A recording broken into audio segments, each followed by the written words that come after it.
ആ ജനജാഗ്രത ജാഥയിൽ കേരളത്തിൻ്റെ ഒരറ്റം മുതൽ മറ്റേറ്റം വരെ പാർട്ടി വിളിക്കൊണ്ട പാർട്ടി ഒരു ക്യാപ്ഷൻ കൊടുത്തിട്ടുണ്ട്. ആ ജാഥയിലുള്ള മുദ്രാവാക്യം സാമൂഹിക നീതി, സമഗ്ര വികസനം, സമാധാന സമൂഹം. നമ്മൾക്ക് നിർഭാഗ്യവശാൽ ഈ രാജ്യത്ത് ജീവിക്കുന്ന ഓരോ മനുഷ്യനും ഇല്ലാതെ പോയത് ഈ 3 കാര്യങ്ങളാണ്. ആ 3 കാര്യങ്ങൾ ഊന്നിക്കൊണ്ടാണ് പീപ്പിൾസ് ഡെമോക്രാറ്റിക് പാർട്ടി കേരളത്തിന്റെ പൊതുമണ്ഡലത്തിലേക്ക് ഇറങ്ങിത്തിരിച്ചിട്ടുള്ളത്.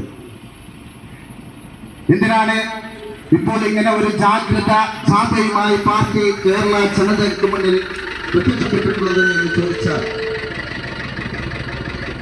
ഇന്ന് മുന്നിലിരിക്കുന്ന ഈ ബസ് സ്റ്റോപ്പുകളിലും അതുപോലെ തന്നെ പീഡിയ കോല എന്നൊക്കെ ഇരിക്കുന്ന ഓരോ മനുഷ്യനും അവനവന്റെ മനസ്സിനെ കൈവച്ചൊക്കെ ചിന്തിക്കുക. എന്തുകൊണ്ടാണ് ഇങ്ങനെ ഒരു മുദ്രാവാക്യം വിളിക്കാൻ പാർട്ടി നിർബന്ധിതമായി പോയത്? എവിടെയാണ് സാമൂഹിക നീതി ഇപ്പോൾ ഇന്ത്യ രാജ്യത്ത്?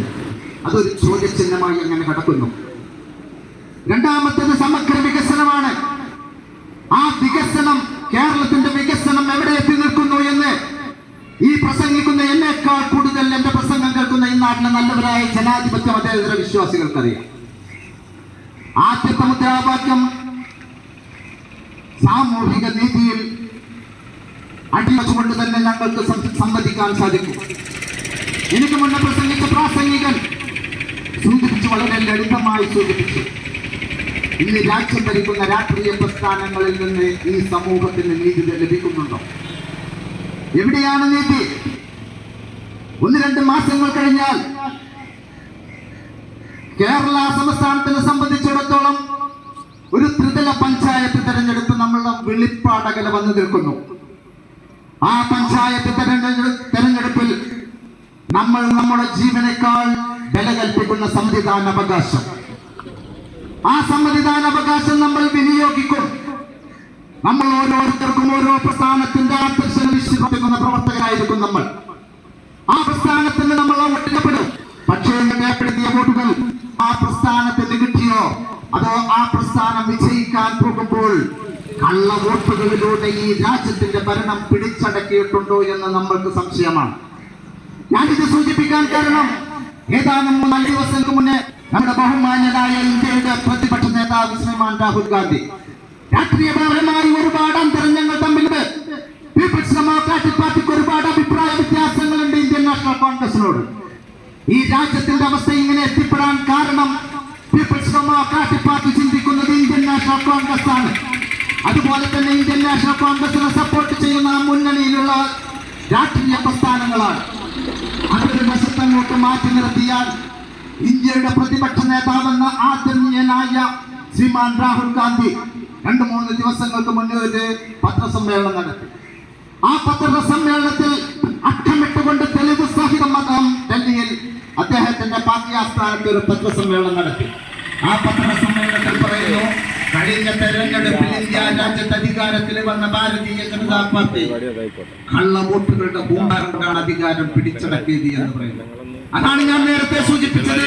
വരുന്ന പഞ്ചായത്ത് തെരഞ്ഞെടുപ്പിൽ നമ്മൾ ചെയ്യുന്ന ഓരോ വോട്ടുകളും എങ്ങോട്ടാണ് പോകുന്നത്, ഉദ്ദേശ ലക്ഷ്യങ്ങളിൽ ആ വോട്ട് പതിയുന്നുണ്ടോ എന്ന് ജാഗരൂകരാകേണ്ട സമയമാണ് നമ്മൾ ഓരോരുത്തർക്കും വന്നുവിട്ടിട്ടുള്ളത്. നമ്മൾ ഇന്ത്യ രാജ്യത്താണ് ജീവിക്കുന്നത്, വിശിഷ്യ കേരളത്തിലാണ്. ഈ കേരളത്തിൽ ജീവിക്കുമ്പോ നമ്മൾ ഓരോരുത്തരും മനസ്സിൽ തന്നെ ചിന്തിക്കേണ്ട ഓരോ കാര്യമുണ്ട്. എവിടെയാണ് നമുക്ക് സാമൂഹിക നീതി കിട്ടിയിട്ടുള്ളത്? പണ്ട് കാലങ്ങളിലെല്ലാം കാരണമെന്നാൽ പറയുന്ന പോലും നമ്മളുടെ കണ്ണുകൊണ്ട് കണ്ട് വിശ്വസിച്ചതുമായ ചില യാഥാർത്ഥ്യങ്ങളുണ്ട് ഈ കേരള രാഷ്ട്രീയത്തിൽ, കേരള സംസ്ഥാനത്തും. ഞാനിത് പറയാൻ കാരണം, ഒരു പീഡിയ കോലായിലെ ഒരു വിഭാഗം ജനത്തിൽ ഒരു വിഭാഗം മതത്തിന്റെ ആളുകളാണ് ഇരിക്കുന്നത് എങ്കിൽ വേറൊരു മതത്തിന്റെ ആളുകളാണ് ഇരിക്കുന്നത്. ഒരു കൂട്ടായ സംവിധാനത്തോടു കൂടെ ജീവിച്ചു പോകുന്ന കേരളീയ മക്കൾക്ക് ഒരുത്തരെ കണ്ടു കഴിഞ്ഞാൽ സംശയമാണ്, ഒരുത്തരെ കണ്ടു കഴിഞ്ഞാൽ വിശ്വാസം വരുന്നില്ല. അവൻ എങ്ങനത്തവനാണ് എന്ന് നമുക്ക് വിശ്വസിക്കാൻ പറ്റുന്നില്ല. ആ ഒരു കാലഘട്ടത്തിലേക്ക് ഈ സമൂഹത്തെ രാഷ്ട്രീയ പ്രസ്ഥാനങ്ങൾക്ക് അതിൽ പ്രധാന പങ്ക് വഹിക്കുന്നത് ഇന്ത്യ രാജ്യം ഭരിക്കുന്ന പ്രസ്ഥാനങ്ങളാണ്. ഞാൻ പറഞ്ഞു വന്നത്, നമ്മൾ ഓരോരുത്തരും അടുത്ത തെരഞ്ഞെടുപ്പിലേക്ക് പോകുമ്പോ ഇവിടെ ഹിന്ദുവിനും മുസൽമാനും ക്രിസ്ത്യാനിക്കും അവനവൻ വിശ്വസിക്കുന്ന പ്രസ്ഥാനവുമായി മുന്നോട്ട് പോകാൻ സാഹചര്യം ഈ രാജ്യം ഭരിക്കുന്ന രാഷ്ട്രീയ പ്രസ്ഥാനങ്ങളും ഈ പ്രവർത്തനം നമുക്ക് നൽകുന്നുണ്ടോ, സാമൂഹ്യ നീതി നടപ്പിലാക്കുന്നുണ്ടോ എന്ന് ശ്രദ്ധിച്ചിട്ട് വേണം നമ്മൾ മുന്നോട്ട് പോകാനുള്ളത്. രണ്ടാമത്തെ മുദ്രാവാക്യം സമഗ്ര വികസനമാണ്. ഞാൻ സൂചിപ്പിച്ചു, കേരളത്തിന്റെ വികസനം നിങ്ങൾക്ക് ഞങ്ങളെക്കാൾ കൂടുതൽ അറിയാം. പിന്നെ സമാധാന സമൂഹം, സമാധാനമാണ് നിങ്ങൾ ആഗ്രഹിക്കുന്നത് എങ്കിൽ ഞങ്ങൾ നിങ്ങളെ സ്വാഗതം ചെയ്യും. പീപ്പിൾസ് ഡെമോക്രാറ്റിക് പാർട്ടി എന്ന് പറയുന്ന ഈ രാഷ്ട്രീയ പ്രസ്ഥാനത്തിലേക്ക് ഞങ്ങൾ നിങ്ങളെ സ്വാഗതം ചെയ്യും. ഞങ്ങളുടെ സമരങ്ങളുമായി ഞങ്ങളുടെ മുദ്രാവാക്യവുമായി പൊരുത്തപ്പെട്ടു പോകാൻ വേണ്ടി നിങ്ങളെ ഞങ്ങൾ സ്വാഗതം ചെയ്യുന്നു. ഞങ്ങൾ ഇത് പറയാൻ കാരണം, ഒരു പ്രസ്ഥാനത്തിലേക്ക് വെറുതെ ഒരു അങ്ങാടിയിൽ വന്നു നിന്ന് സ്വാഗതം ചെയ്യുന്നത് ഒരു മെച്ചമായ പരിപാടിയാണെന്ന് ഞങ്ങൾക്കറിയാം. പക്ഷേ 1993 ഏപ്രിൽ മാസം 14-ാം തീയതി ഇന്ത്യ രാജ്യത്തിന്റെ വിശിഷ്യ കേരളത്തിന്റെ രാഷ്ട്രീയ ഭൂമികയിലേക്ക് ഈ ഒരു കൊച്ചു പ്രസ്ഥാനത്തിന് രൂപം കൊടുക്കുമ്പോ ഇതിന്റെ അനിശ്ചിതനായ അമരക്കാരൻ അബ്ദുൽ നാസർ മൗലവി നിങ്ങളുടെ മുന്നിലേക്ക് ഒരു മുദ്രാവാക്യം വെച്ചു. ഇതാണ് ആ മുദ്രാവാക്യം എന്നറിയുമോ? ഈ രാജ്യത്ത് ദളിതനും ക്രിസ്ത്യനും മുസ്ലിമും അഗസ്ത്യനും പോലത്തെ പിന്നോക്ക ദളിത് വിഭാഗം മത ന്യൂനപക്ഷങ്ങൾ ഒന്നിച്ചു നിന്നാൽ മാത്രമേ ഈ രാജ്യത്ത് സമാധാനം കിട്ടുകയുള്ളൂ എന്ന് 1993 ഏപ്രിൽ മാസം 13-ാം തീയതി അബ്ദുൽ നാസർ മൗലവി സമൂഹത്തോട് വിളിച്ചു പറഞ്ഞു. അന്ന് അബ്ദുൽ നാസർ മൗലവിയെ തീവ്രവാദിയാക്കി, അബ്ദുൽ നാസർ മൗലവിയെ ഭീകരവാദിയാക്കി, അബ്ദുൽ നാസർ മൗലവിയെ വിധ്വംസക പ്രവർത്തകനാക്കി ഈ സമൂഹത്തിൽ ചിത്രീകരിച്ചു. അതിന്റെ മുഖ്യ പങ്ക് വഹിച്ചത് ഈ രാജ്യത്തെ പ്രധാനപ്പെട്ട സാമുദായിക സംഘടനയായ ഒരു സംഘടനയായിരുന്നു അബ്ദുൽ നാസർ മൗലവിയെ തീവ്രവാദിയാക്കാൻ വേണ്ടി മുന്നോട്ട് വന്ന പ്രസ്ഥാനം. ആ പ്രസ്ഥാനത്തിന്റെ അവസ്ഥയിൽ എന്താണെന്ന് എല്ലാവർക്കും അറിയാം.